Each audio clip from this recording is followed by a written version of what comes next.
Hey, what's going on, guys? Welcome to the channel. I'm Ben, and today Hiboy sent me their brand new EX7 to test out. This is a 26 by 4-inch knobby-tired full suspension e-mountain bike. We will take it out on the pavement and see what it's got. Ready, go! Hit up a gravel back road to see how it handles, and of course take it off-road on some 2-track. Then we'll take it to my favorite mountain bike trails to test out the suspension. We'll see if the motor can get us up some nice steep hills. No problem at all. Visit with an old friend of mine. Oh, you crazy little bird. At the very end, I'll tell you exactly how I feel about it. I don't think this is a bad option. And before I load it up in the car, we'll see just how many miles we can squeeze out of it. Battery's been blinking for a while now. But first, of course, we've got to get it out of the box and assembled. Comes with a 3-amp charger and the rest of the accessories and tools you see here. In regards to assembly, we've just got to unpackage and tighten a few things up. Install the handlebars, as well as the front tire, which does have a quick release, and that certainly makes things a little bit easier. Get the headlight and the front fender installed. For the majority of the ride, I will lean heavily on the throttle, but of course we do still need to install some pedals. And on mine anyways, it looks like they did a great job at tuning the derailleur. All the gears click over when you need them to, and it doesn't seem like it jumps off on either end, which is definitely a good thing. We've got 26 by 4 knobby Chaoyang tires. 180 millimeter slotted rotors with mechanical disc brakes, which are certainly not my favorite and not really the best performing type of brakes, but I guess we'll see how they work on the test ride. 7-speed Shimano shifter, which is a fairly common shifter, quarter twist throttle with ergonomic rubberized grips. Suspension on the front has adjustable preload on the left and adjustable compression damping on the right, which can be completely locked out if turned all the way to that position. And that can definitely be helpful if you really need to put some pedaling power down, because then you're not putting that effort into the springs. Fenders are metal and might be a little bit noisy, but it does seem like they should offer some good coverage and protection. Seems like a fairly sturdy rack on the back. 4-bar linkage suspension with an HLT 100 rated for 850 pounds. Pedals are nice and wide, made out of metal, and have some grippy studs on them. Chainring is about medium-sized to small, I would say. We've just got a little bit of plastic protection on the outside, nothing on the inside. And that drives our 7-speed Shimano cassette in the back, and we've got a Shimano TZ tourney derailleur. There's the model number information on the 48-volt, 750-watt motor, if you're interested. The faux leather seat seems like it should be plenty comfortable, certainly wide, and has some contour to it. Grab handle underneath here, which is super nice, and a little bit of extra cushion. The headlight is one that I've not seen before and has the reflector built into it. I'll turn this on. Display is one that I've seen before, definitely a nice colorful display. Once we get on the test ride, we'll have to see how easy it is to see in broad day sunlight and with some sunglasses on. If I hit the I button, it will click through the different bits of information that it logs, and it will also give us a voltage readout for the battery. 3 pedal assist level settings. That's something you could probably change if you wanted to. And the minus button here has the little foot next to it, which means if you hold it down for a couple seconds, puts it in a pedestrian or walk mode. If I hit that headlight button, headlight looks to be a bit of a spotlight, not super wide, but decently bright. Should definitely be enough to at least grab some attention, which is always good when you're on 2 wheels. We turn the lights off. Yeah, that definitely seems like it should do a pretty decent job at night. The rear light is a tail light, and I believe a brake light as well. Oh yeah, always a nice thing to have. So if I undo the quick release here and drop the seat all the way down to the bottom with my 31-inch inseam, it is a little bit difficult to get both feet flat down on the ground. I could certainly get one if I shift off to the side a little bit. Seems like it should be plenty comfortable. If you're a bit taller than me, this does go up to about here, where the hash marks are. And that is, well, certainly higher than I would ever need it. If I drop it down to more of a reasonable height for myself, you can check out the pedal stroke. Seems like that should work pretty darn well. This might make it a little bit harder to get to the ground, but should be fairly easy to put some power down this way. On pedal assist level 0, the throttle does nothing. If we bump it up to 1, actually takes it all the way up to 20, which I believe is top speed for the throttle, no matter what pedal assist level setting we're on. The manual says if I pedal it, we'll get an extra 8 miles an hour, meaning a 28 mile an hour top speed, but of course we won't know that until we actually get out and ride it. Let's see what it's got for torque first though. Oh yeah, definitely has some power. It is right there as soon as you hit the throttle. Oh yeah. I think this thing is going to be fun. Now, if you're not real familiar with e-bikes, the key is most of the time not actually needed to ride the bike. It's just there to remove the battery. And there's the info on this battery if you're interested. The important bit is right there, 48 volts and 18 amp hours, which is, well, not too bad for a bike this size. Charge port is right there, and it can be charged outside of the bike, but I will stick it back in here. Locks in place, and we've just got to lock that. And it can't be removed. So I'll get the 3 amp charger plugged in here, which should charge this battery up pretty quickly. Once that little light turns green, we will take this thing out for a test ride and see what I think of it. So we've got a nice flat straightaway in front of us here. We will see what we can get out of this thing. I'll put it all the way up to pedal assist level 3, start off on gear 1 on the Shimano 7-speed, and I'll just go through the gears, hit the throttle, pedal as hard as I can, more or less, and we'll see what we get out of this thing. Ready, go!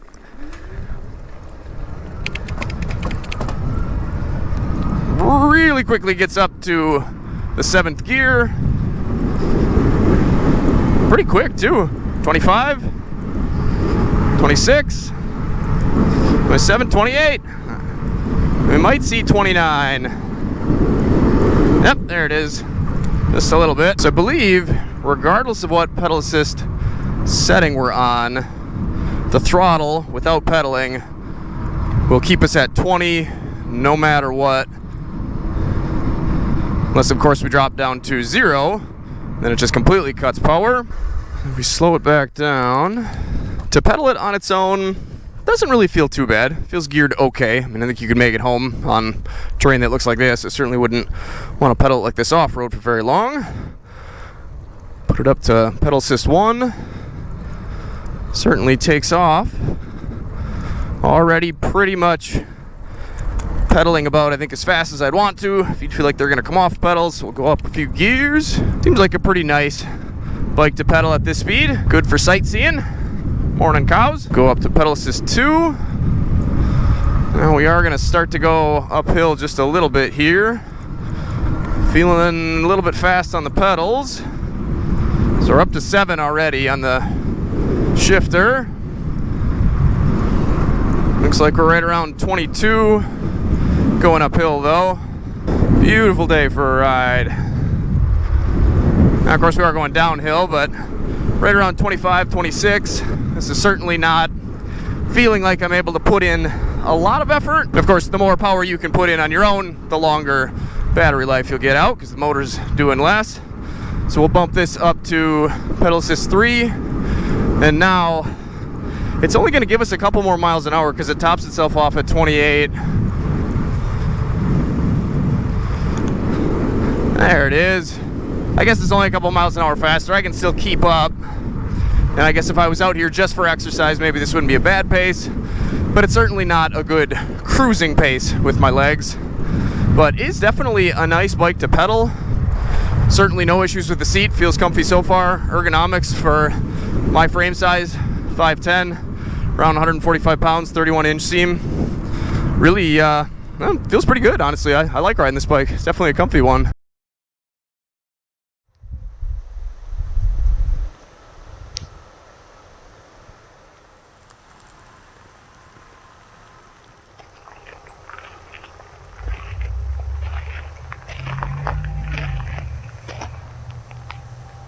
We do have some sort of dangly wires down here that I hadn't really noticed before. I guess I don't really know if there's a Good place for those to go. Shouldn't be too big of a deal for the gravel section. Once we get off-road, might be a problem. Let's give this suspension a bit of a test here.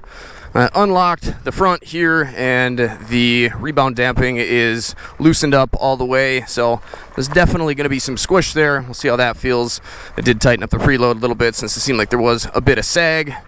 Let's get to pedaling here, and actually let's see if we knock this down a bit, how long it takes for the sensor to kick in. We'll start at the top. Oop, watch the bump. Start at the top. And about 3/4 of the way through it kicks in and powers up fairly fast. Definitely not explosive power, but it definitely does have some good pull to it. Not the quickest bike, but certainly more than enough power to get you in trouble if you accidentally hit the throttle when you're not paying attention or engage the sensor when you don't mean to. So it's always important to remember that both brakes will have a sensor that immediately cuts power to the motor. Certainly seems like a pretty good gravel bike. Gonna keep my weight over the front to keep traction, of course.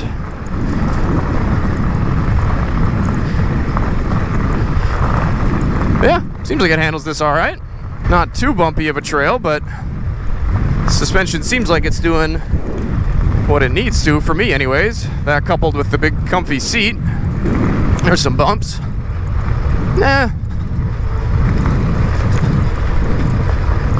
Certainly not as smooth as my dual sport motorcycle suspension is. Works all right though. 26 miles an hour, oh, on a bumpy gravel road like this. Can't really expect too much more. I'm liking it. 29 on a gravel road. Now the back does feel a little bit firm, so I guess if you're a little bit heavier than me, that's probably a good thing. The nice wide seat really does, I think, make a big difference though, and that little bit of cushion that we have on the seat, or under the seat. Woo! Yeah, jump's nice too. Certainly not top of the line quality, but of course we shouldn't expect that. Definitely, I think, something that I'm happy with so far. Fenders are a little bit noisy, of course.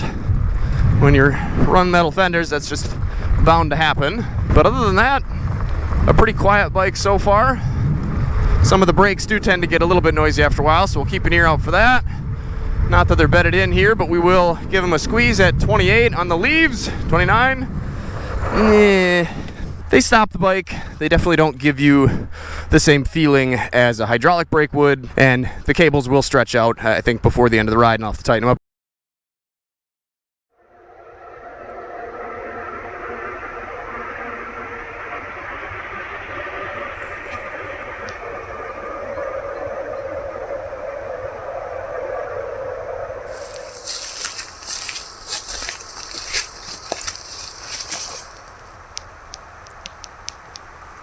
So standing up definitely feels good.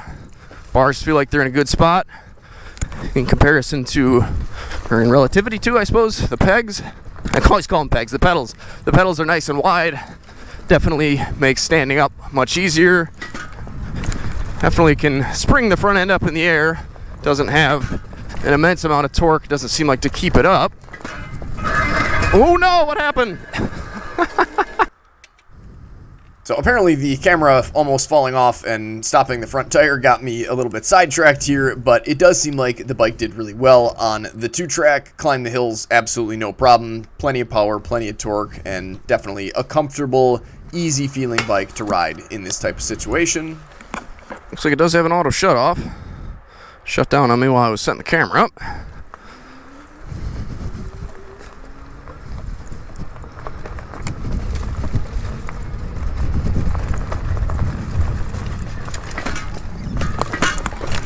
And again, you can see here that the brakes certainly bring the bike to a halt, but don't really have the precision that I usually like to be able to get the back end up in the air. And if you guys are interested in things like this mirror or any of the other gear that I'm using, I can put some affiliate links down in the description. See if we can do our turnaround here. Oh yeah, with the lack of a dual crown fork, we've got all the turning that we need here.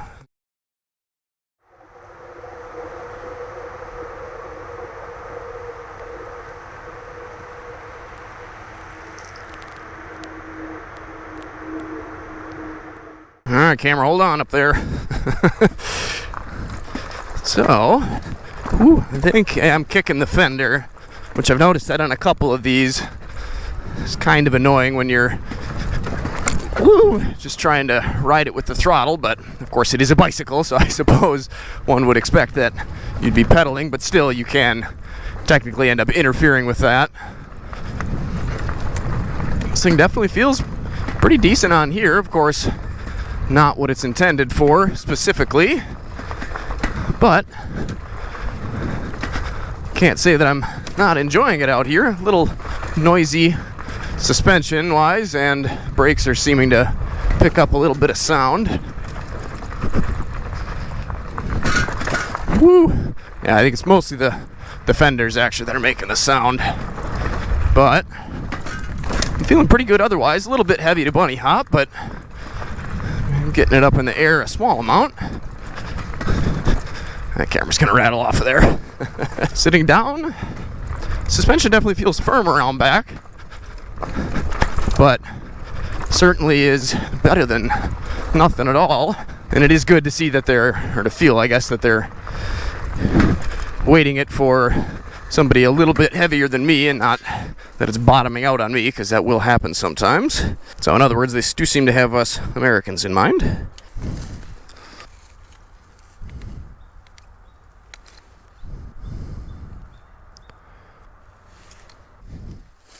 That'll work pretty well.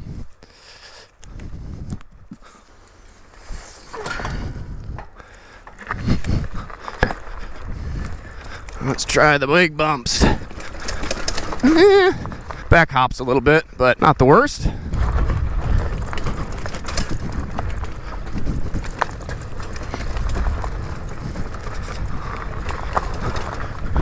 Yeah, it seems fairly easy to control. I'm kind of liking the paddles on the hand grips. Definitely helps make it feel a little bit more, easy to rest my arms on. Whoa, look out, chipmunk. Yeah, it seems like a pretty fun bike to ride. The throttle definitely gives you enough oomph to kind of get it moving, or get the front end up if you need to. So now I'm going to put this down on pedal assist 1, and if we can get it to shift here, we'll see what it's like to pedal this thing off-road. Definitely seems to work. Doing about 10 miles an hour. Not feeling like I'm overworking myself, and not really feeling like the bike is being overworked either, although we do got some steep hills to climb here. Gear that down a little bit, and we'll bump it up to pedal assist 2 for the hills. And then it's got more than enough power then. I'm not even doing anything. I realized some of the noise from the fender, the suspension, was not at all from the fender of the suspension. It was from the fender and suspension running into my camera there. So I think this is still going to be a little bit noisy, but some of the slamming was just from some interference there that I had caused. Good time for a snack.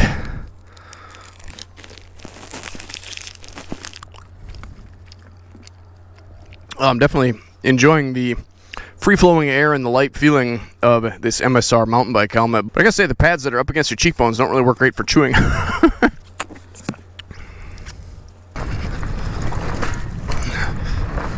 Yeah, definitely works. Feels, I don't know, there's something slightly awkward about the steering. It's just maybe a little bit too fast. Must just be the kind of tucked in rake, which is just the angle that the forks are at. But again, it's not really set up for terrain like this, where you need precise steering. If you got used to it though, I think you could definitely do some trail riding. I'm doing some trail riding right now. Brakes seem to work well enough. Not finding them lacking too much, even just with squeezing them with a couple fingers, so I can maintain control of the bars. That definitely feels like a pretty powerful bike. Yeah, and goes through the rocks pretty well. Actually, have the front suspension is fairly loose. This was have been kind of favoring the back and float in the front purposely. Let's bump up the compression. Damping. Oh yeah, definitely slows that down a bit. So it looks like we only have dropped a bar, and I think that almost happened right away. There might have just been some voltage sag there, but the display has always been pretty easy to read, easy enough to read off-road in the dark here. It was just fine out in the broad day sunlight. Not the brightest display, and maybe a little bit hard for you guys to see through the camera lens, but certainly has been working just fine for me in real life here. The throttle definitely does seem to have some modulation to it, which is of course good. I don't know how intuitive it is, but I haven't ran into any issues with it at all. Yeah, brakes definitely are needing to be adjusted already, but I am kind of leaning on them pretty heavy at times. It's just something that you gotta expect. And hopefully they get to a point where they don't need to be continually tightened. But there is, of course, an adjustment down here as well, and we could back off.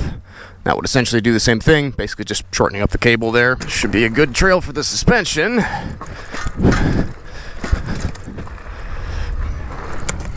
Woo! Yeah, a little bit heavy feeling for out here, but again, let's say it together, not what it was intended to do.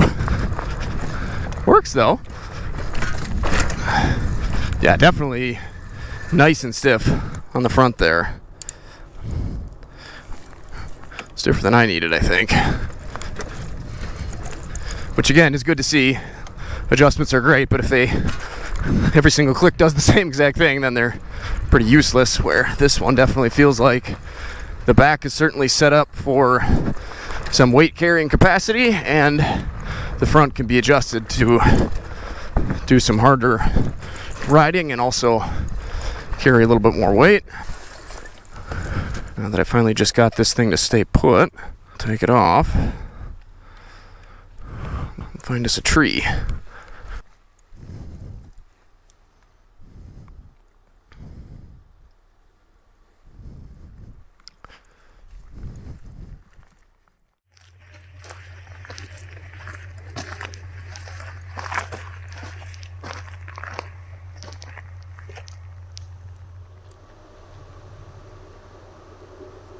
Alright, let's see how she does on the big jump. I really do like that you get all the power just on pedal assist 1. It's nice that the throttle's not linked to that. Woo! Yeah, she jumps good. I like that. Certainly a pretty darn capable bike. You know, I thought I heard some rustling. It's the attack grouse. Hey, buddy. You getting a little bit bigger, huh? It's a rough grouse, if you're unfamiliar. My dad and I have hunted these for years. Of course not here, because he can't hunt here, so he's safe. As long as he doesn't get ran over by a bicycle, I guess. But apparently he's been dive bombing people riding through here, which has certainly happened to me before. Not him, but other grouse, other places.